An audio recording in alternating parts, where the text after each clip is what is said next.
So I've been thinking about two things. They've been rattling around in my head for a bit.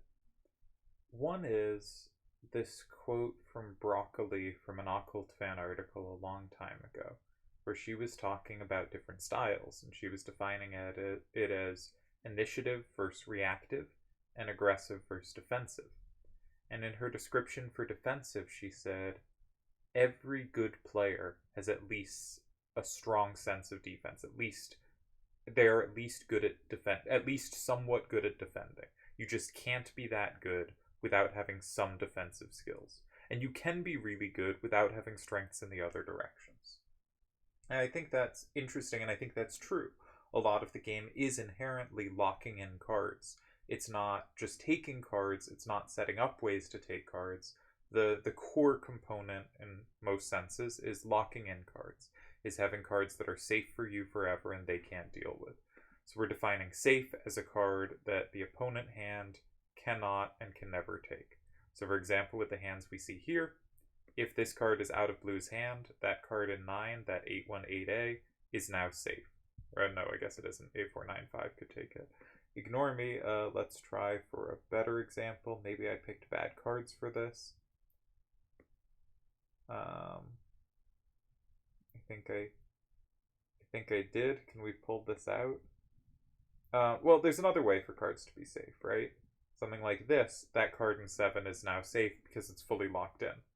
But you can also have a card be safe because it's a strong corner. It's easy to imagine something like this at some point being safe, if their down power runs out.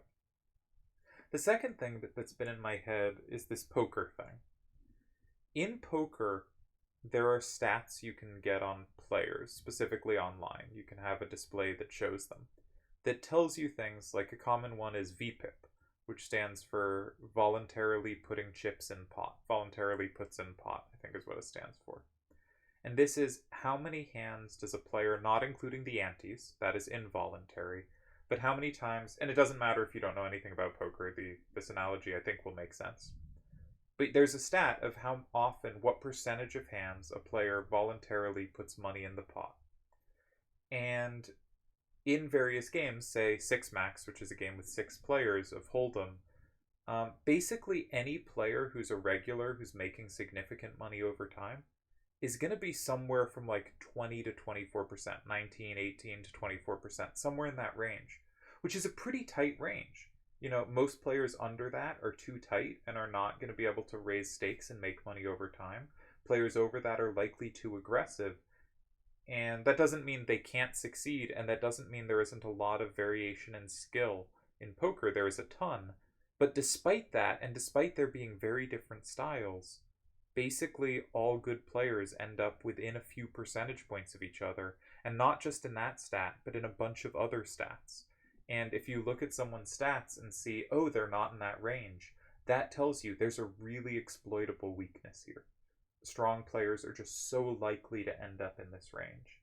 And I was wondering if you could find something like that in Triple Triad. So the numbers I'm specifically looking at and talking about today, are how often, when given the opportunity, do you take maximum safety? So, for instance, if red started here, red cannot take back from 6. So a move blue does that captures is going to make a safe card, right? And I can have my computer tell me, what are all the moves that create a safe card?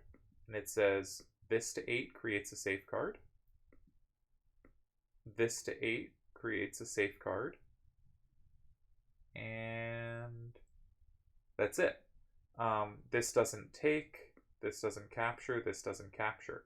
It could also be the case that something does capture but can be comboed back, in which case it would not create a safe card because the opponent would still have a way to flip it.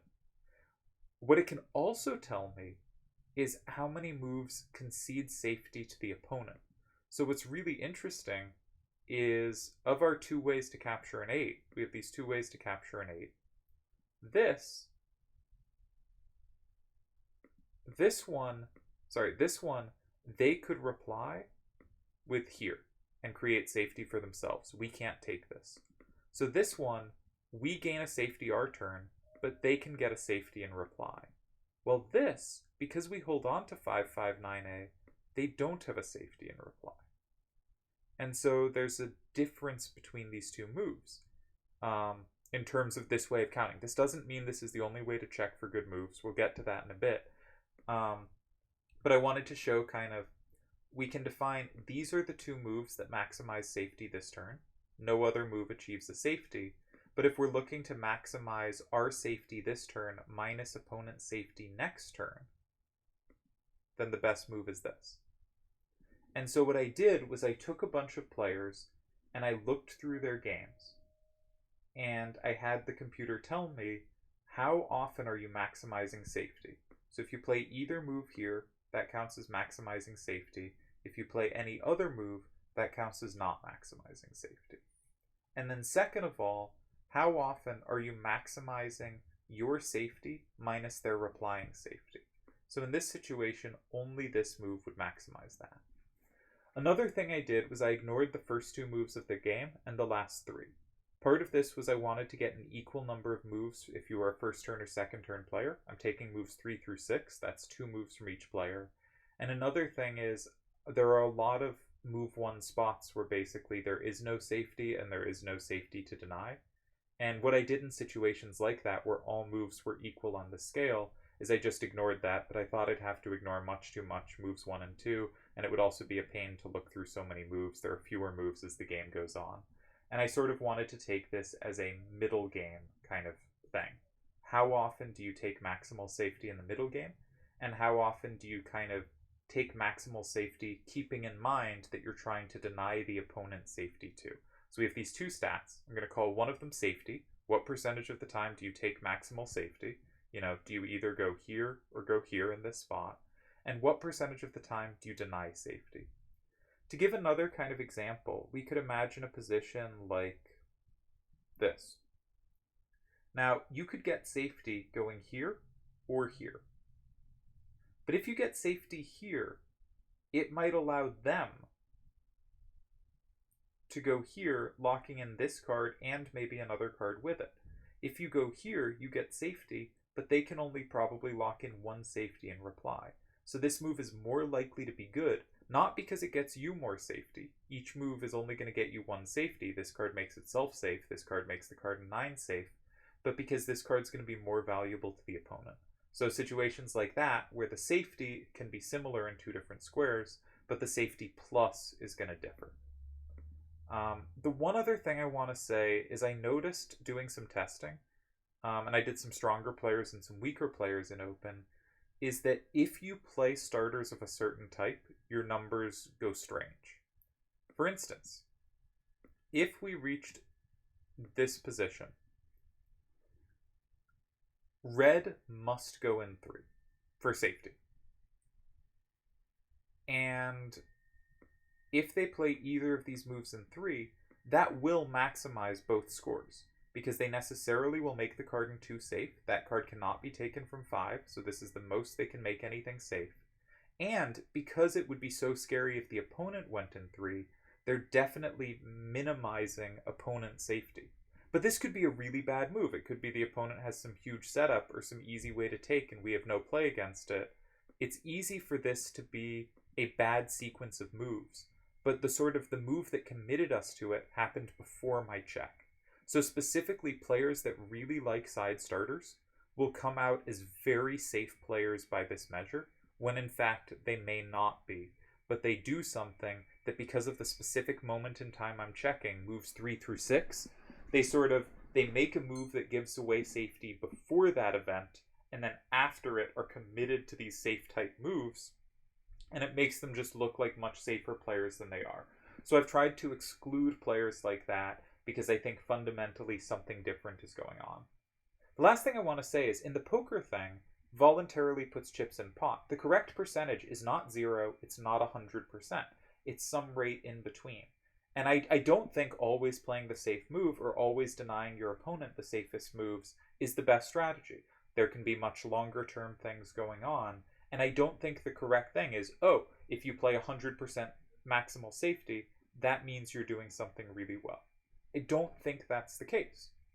I think the true number for what's desirable I was trying to find by looking at where better players end up and where weaker players end up, and trying to see, does it look like, maybe better players hover around 50%, maybe they hover at 80%, maybe they really don't play safely at all and hover around 20%.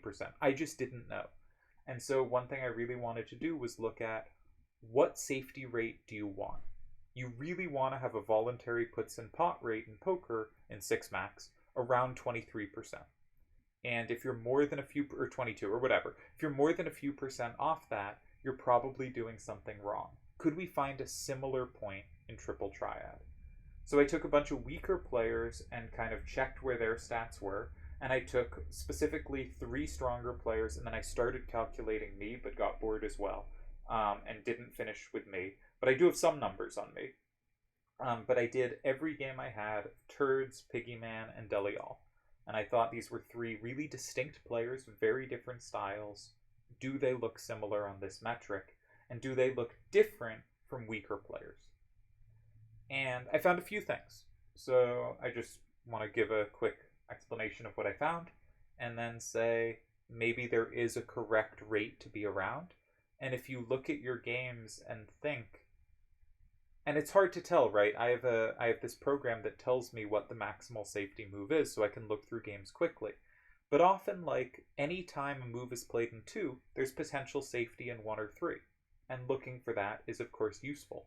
But also noticing, if there's cards here, that card in 3 is really juicy for me.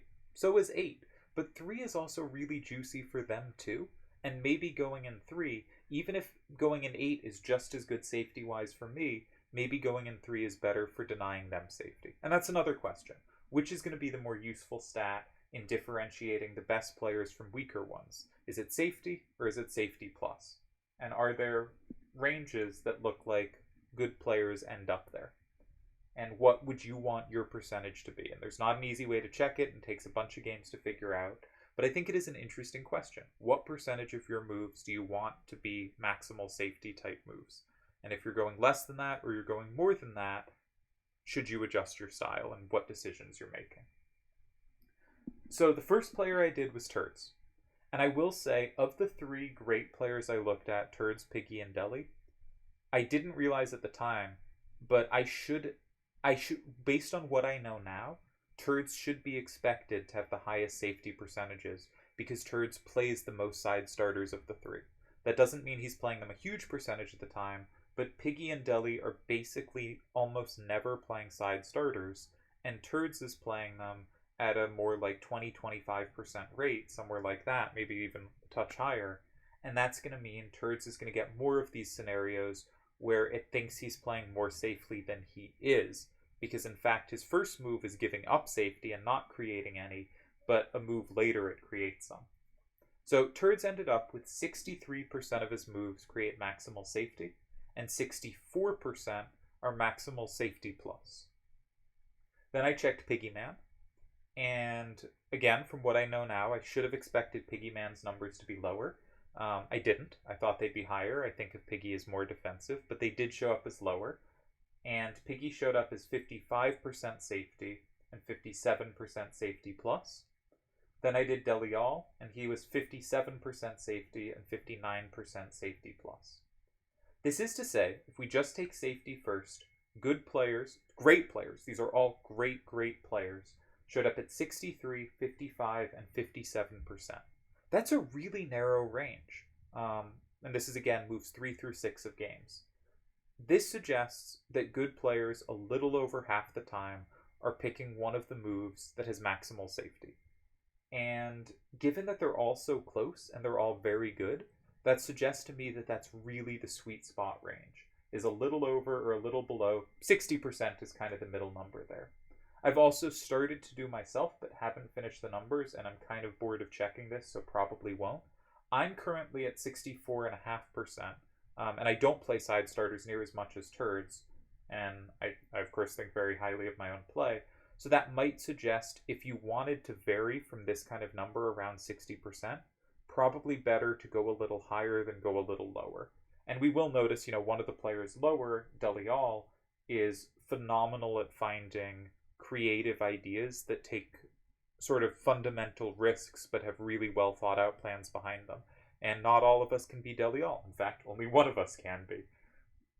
So if you could somehow see your numbers for your games and adjust them, I would think you probably want to be around 60%, and a little higher might be the better way to go than a little lower, unless you really can pull off the creativity of a Delial. So 60% seems a good baseline to me for that. Also, for all three of these players, safety plus was within 3 percentage points of their safety.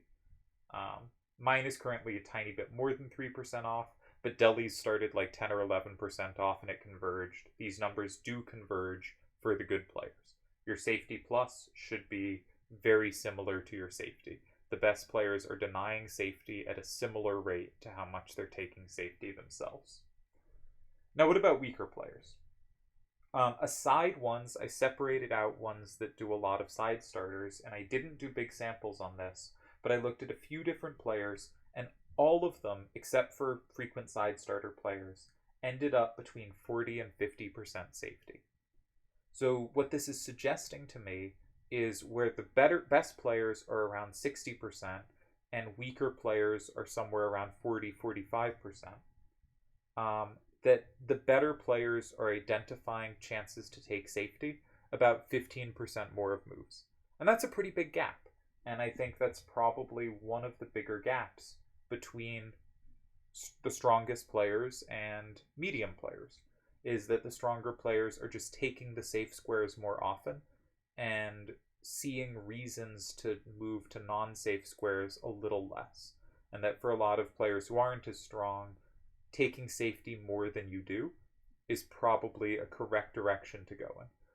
Almost all of the players, basically all the players that I looked at that were a little weaker, that didn't start with side starters, did show up as lower safety percentages than every one of the top tier players I looked at. And then the other thing, and this was an even bigger gap, was safety plus.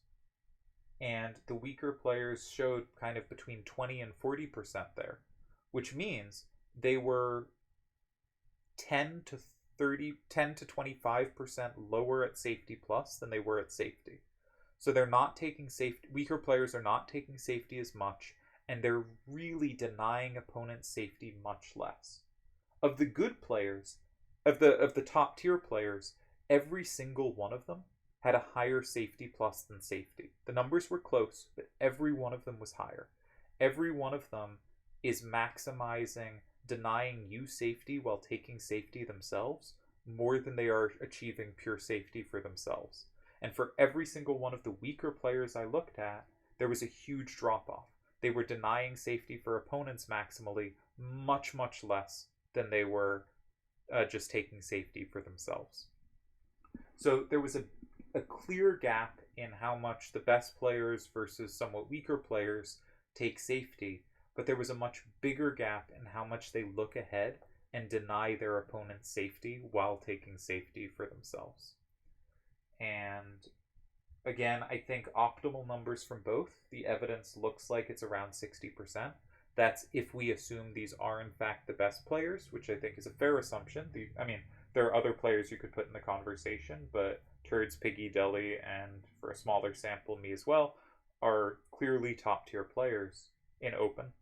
I think there is a case to be made that no one is pushing the limits of taking safety and maximizing safety or safety plus, and it is possible that going higher could be a way to get an advantage. But from who the best players are and where they end up, it does look like being around 60% in both stats is where you want to be. And importantly, the players that are maximizing denying opponent safety as much as they're maximizing their own safety are much stronger than players who are quite good at maximizing their safety, though not as good, but are really allowing the opponents to have a lot of safety too. And that the bigger difference is not just maximizing your own safety, which is a real difference, but the biggest difference is in denying the opponent safety. And this is something that the better players are doing at much larger percentages. Again, our general gap, our top end players around 60% safety, our weaker players around 45% safety. but our top end players are also around 60% safety plus, while our lower end players are around 30% safety plus. So twice as often the best players are denying opponents safety while achieving their own safety. That's a really big gap. So I hope this was interesting. I'm not really sure where to go with it or what takeaways to have about how to adjust performance. But if you're a top end player, you're probably around that 60% mark, given that all four of them have landed within 5%, really 5.5% of 60. I think it's just very likely every top end player on the site is quite close to 60%. And I think mostly weaker players are going to be lower safety and significantly lower denying safety than the best end of players. And I'm not quite sure how to focus on this or, again, what to do with this, but I thought it was an interesting thing to check in fitting the poker thing of if someone is not near this kind of core range of where the best players land, they're probably making pretty significant mistakes and should adjust what they're doing to try to get a little more safety oriented. And if you think you are around that 60% mark, then these are not the adjustments you should be making. But if you think you are probably not, if you're not sort of, oh, there's a square that I can just drop a card in and nothing can attack it, or it has big outfacing numbers and nothing can attack it, if you think you're doing those moves, like, for instance, clearly under 50% of the time, probably trying to make them more. And also, a lot of the times, those squares are available. If you don't take it, it's available to your opponent. So taking it can also be the best way to deny them safety, too. And there's a difference between the best and the not as good in how much they take safety, but there's a much bigger difference in how much they allow their opponents to take safety.